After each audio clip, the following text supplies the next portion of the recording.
So we are basically just trying to reach out to, help for kids, but then also different like teachers or parents or principals or anybody that can kind of give us a little bit more insight as far as, letting people know why school supplies are needed or are important for kids. And so we were hoping that you could give us a little bit more insight on that.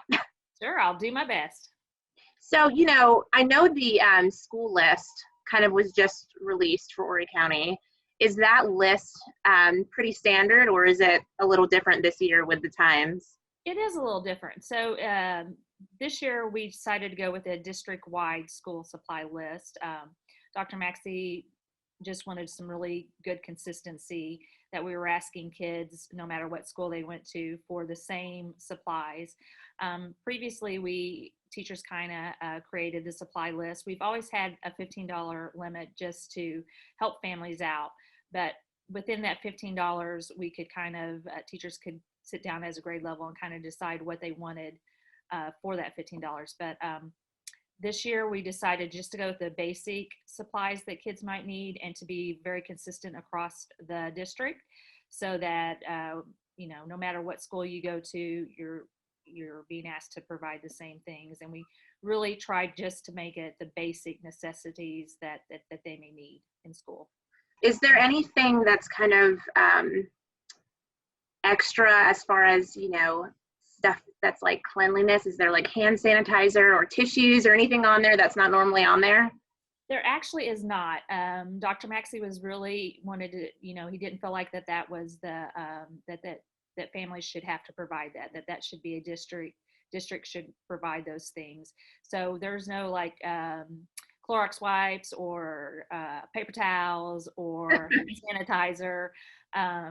So our facilities are going to be making sure that we have all that we need to keep the building clean and to help out with the extra that we obviously will have to do this year with the extra wiping down. But yeah, we wanted, he felt was really important that would, as a district, it was the right thing for us to do and not to require parents or families to have to contribute to that. And even with all of the drives that go on, there are still kids that are in need of these. There's never enough, right? Yeah, never. Yeah, absolutely. Absolutely.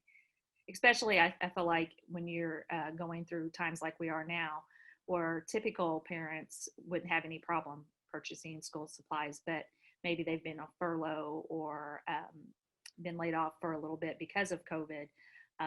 You have to kind of get into those choices where, you have a light bill, but you also, it's back to school time, so your child needs a backpack. You're obviously going to choose the pay light bill. So there's a lot of parents and a lot of people that typically wouldn't have to make those decisions that are having to now.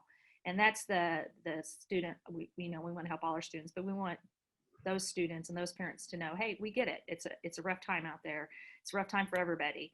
And we're in it together. And that's one worry I want to take off your plate. Like, you don't need to worry about that. We have plenty of extra. We have community people that can give us some extra so that you don't have to, feel bad about that decision. That's awesome. And, I know it might seem like a silly question or an obvious question, but, why is it important that these kids have the tools that they need in school? Absolutely. I just feel like it evens the playing field a little bit, because if you don't have the basic, what you need to do your homework, or if you don't have the basic supplies, organization, then you're already a step behind the kid that does have them. And so, a lot of our students that don't have school supplies are in poverty, and they are already battling a lot of other issues and a lot of other roadblocks to get to them breaking that cycle and getting out and making it. And so if we can take one of those away just by supplying pencils and notebooks, and then it's well invested money. We'd like to say thank you to Broadway Grand Prix for being one of our community partners for our Back to School school supply drive this week. They're accepting donations at the park. We want to thank everyone for chatting with us today, and there are a variety of ways that you can donate, either in person or online. So we thank you for your consideration. You can check the screen for all the information you need. Thanks for watching Living Local. We'll see you next time.